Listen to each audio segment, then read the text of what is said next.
Bayangkan ini, triliunan rupiah uang Indonesia menghilang tiap tahun, bukan karena korupsi dalam negeri, tapi karena bocornya sistem lewat negeri tetangga.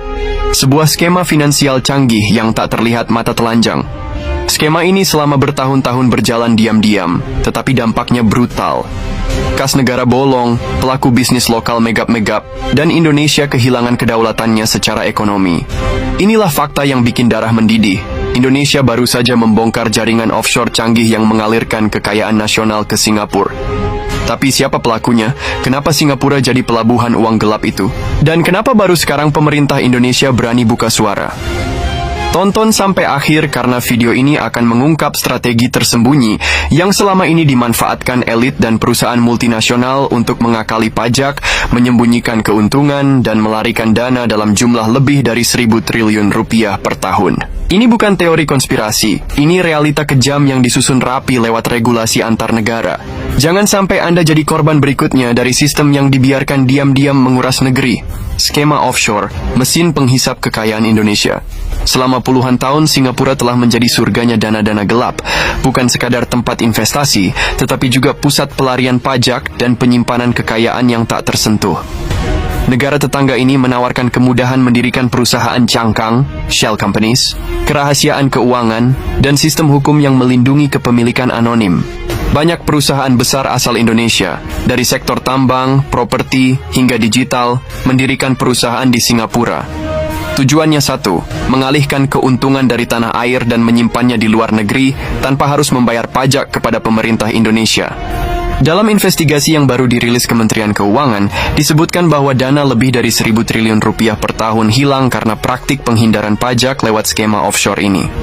Bahkan menurut laporan Global Financial Integrity, lebih dari 100 miliar dolar Amerika, setara dengan lebih dari 2.500 triliun rupiah, uang dari Indonesia mengalir ke luar negeri secara ilegal dalam 1 dekade terakhir, dan Singapura jadi tujuan utama.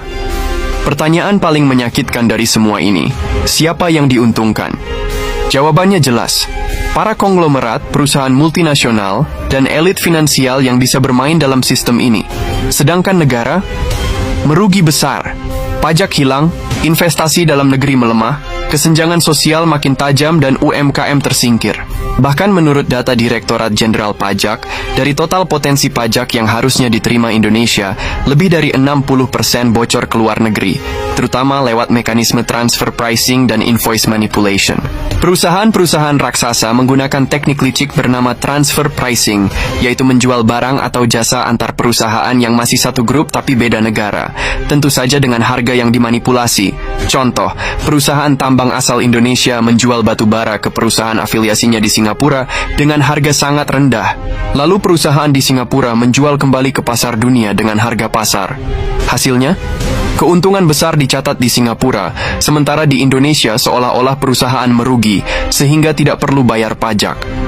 Skema ini sangat sulit dilacak karena secara legal seolah sah, padahal niatnya adalah menghindari kewajiban fiskal di Indonesia.